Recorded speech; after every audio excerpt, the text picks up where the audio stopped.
So welcome to another unboxing video from theplayersaid.com. My name's Alexander, and today we're taking a look at a older game called Highway to the Kremlin II.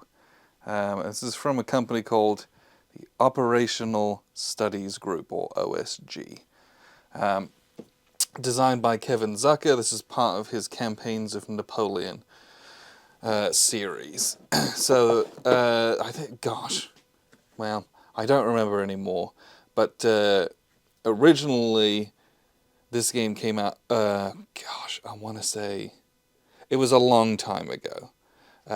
There's a first edition that you can pick up for a very reasonable price, but they kind of redid it all, got second edition rules and released this a few years back.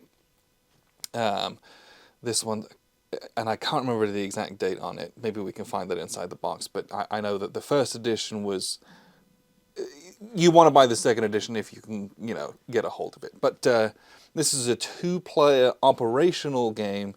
Really, it's almost strategic. It's the whole 1812 campaign from June through December, basically, of Napoleon marching on Moscow, right? And so I've recently read War and Peace. Who knows, that's probably not true by the time you're actually watching this, but I read that and I was inspired to play and to seek out some games on that campaign, because really that's not anything that I've played. I don't think I played any games on it, honestly, and it was fascinating, and I think this scale is not something that I have played a lot of Napoleonics at. A lot of Napoleonics is either like at a huge, grand strategic level, or it's at a tactical level with a single battle. And so something like this, it also plays into, I've been a little bit obsessed with the great campaigns of the American Civil War, and I wanted something at that, or at a similar scale, and this is at a slightly bigger and longer scale than that, but similar conceptually of the kinds of things I'm doing on the map, at least. So anyway, all that preamble out of the way, we got this big two-player hex encounter Napoleonics game, about the full campaign of 1812. So let's take a look inside of what we got. So we have the Campaigns of Napoleon, Highway to the Kremlin standard rules. So I think these are the rules that govern the entirety.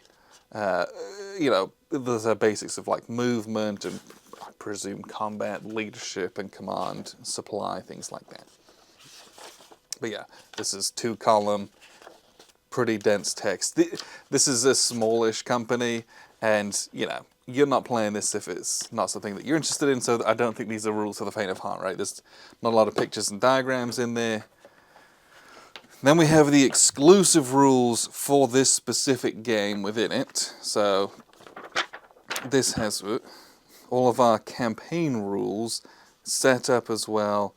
And then there's smaller battle scenarios if you don't want to play the whole thing, so that's good. We'll have a nose through some individual pitched battles, maybe to learn the battle rules, and then we'll stitch together, the campaign, what that looks like. But yeah, again, that's a lot of analysis and designer notes. Then we have our scenarios, some little information at the back, but it's hard to flick through because it's almost like handmade, and you can see it's much thicker in the middle, so you can't really flick through it. You just skip the whole book because of how this is produced. But yeah, setup, scenario information. So yeah, that's the exclusive rules, which honestly don't look too bad. That was a lot of scenarios. I was worried it would be a lot of extra fiddle, but most of the actual rules in there aren't that bad. We have Play Aid number 1. Again, this is printed on paper. And this is a bifold, so we've got our terrain effects chart on here, and then our hex side terrain as well. We have our initiatives, weather, pursuit table, combat results, negotiation table. That'll be an interesting one, not sure how that plays into it. Our attrition table for marching, artillery fire, and our Paris morale chart as well. So hopefully we've got another one of those.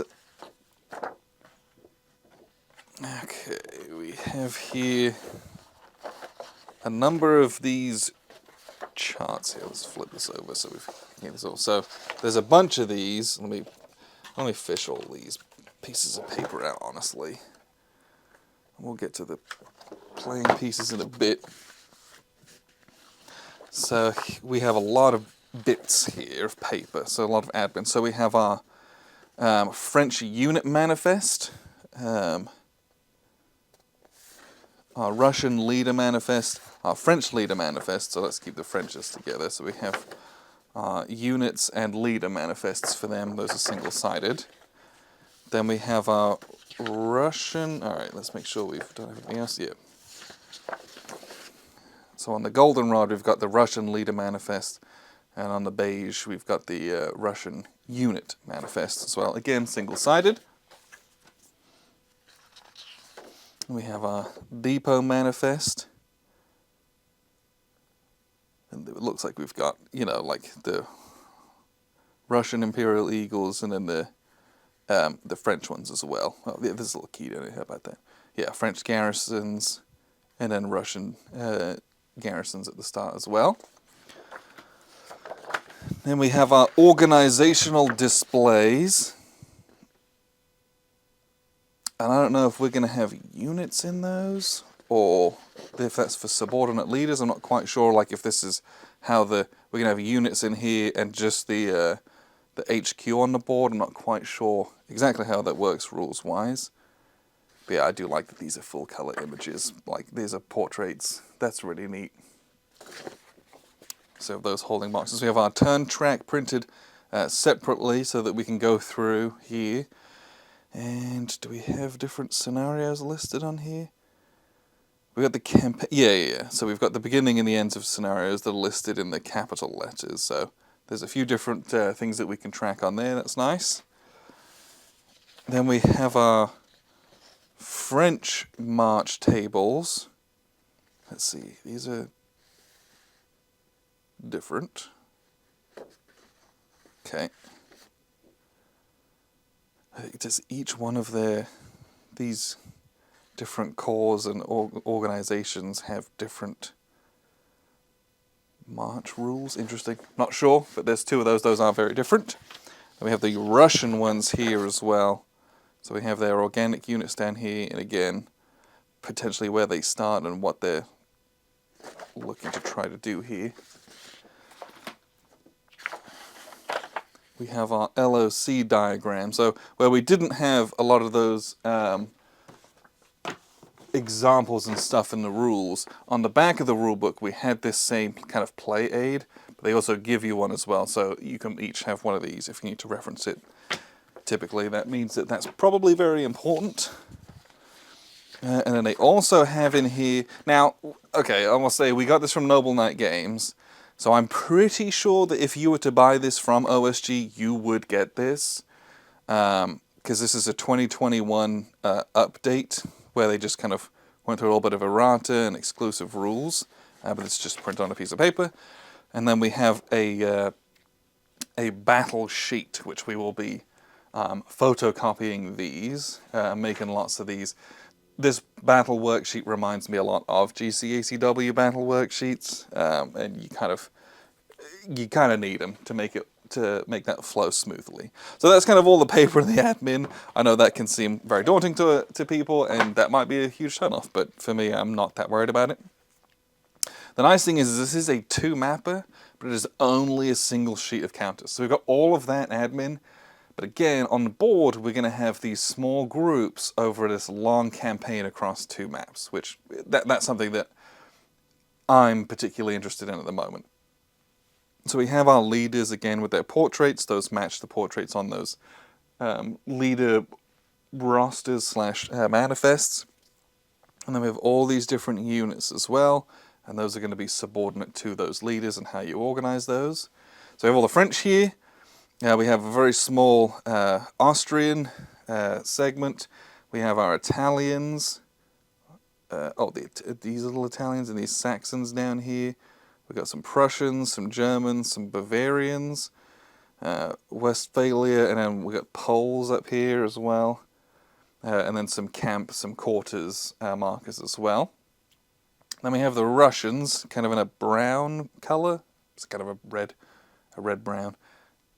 Then we've got Kutuzov, Barclay, Bagration, all the kind of, you know, the usual suspects. And then we have, again, all these subordinate units that we're going to organize into their various corps and armies. And then down here we have a few admin markers and some construction markers. If we flip over, there's some burnt bridge markers as well. Most of these are not dual-sided markers. But that's it. It's a single sheet of grey core counters, which I think is interesting. And then we're going to get to the maps. So we have a western map and an eastern map. So this is the western map. Let me move these. And I'm going to hold up this other map just so that we can get an eye for some of the detail on it, because so the detail on the map is just lovely. This is a really nicely produced map. This is the kind of map that appeals to me, where it's a muted color palette and I've got bold pieces on it. That, for me, just glancing at it means it's really easy to kind of assess between those two, as opposed to some games that have very light pieces, very light map, or very dark, heavily contrasted maps and very dark pieces. Sometimes it can seem a bit busy. But I like to have those two things kind of separate. But the detail on these maps is wonderful as well. We have a number of tracks from phases to replacement points. We have a secondary terrain key as well as the one that was on that single play aid. There wasn't a second play aid, but we'll be making another one, that's for sure. We have our CRT on here. And this is the east map. And this is also, you can see the massive glare on my glossy table, right? There is absolutely no glare on this paper. This is some of the mattest paper you've ever seen. And it's very heavy paper as well. It's really nice. We're going to overlay these. They do have a border between these two. And I don't think there's a good way to overlay those. Because either way, if you overlay it, you're going to have a border, which I think is an unfortunate thing that we're going to have to deal with, but we'll just have to kind of deal with it.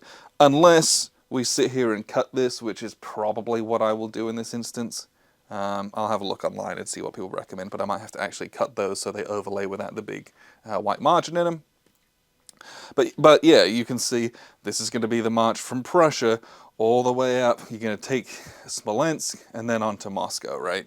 That's the game, and it's how well can you do that?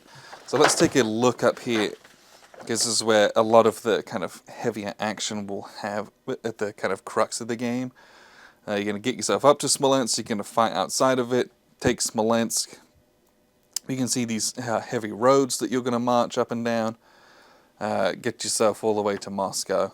But yeah, I really like how clear and crisp that is, while still looking, to me, very appealing as well. But if you didn't want to follow this particular course of action, the map is huge, so you could feasibly do other things if you were so inclined.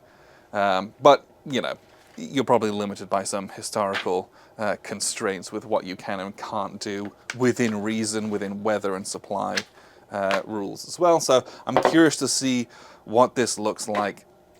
But this is a, Highway to the Kremlin II. If this is something that you're interested in, again, there was a first edition, but the second edition is much nicer, much more up to date. And from the people that I've spoken to who are Napoleonics nuts, they're like, this is the one of those two that you should get. So I'm really happy to have picked this up. I will get to this eventually, kind of let you know how it is. But I think this is a fascinating scale for Napoleonics, especially for me who's never done anything quite like this within that realm. So I'm very excited to kind of play this. So we will get to this as and when we can, but I appreciate you for sticking with me and tuning in. I've been Alexander from theplayersaid.com.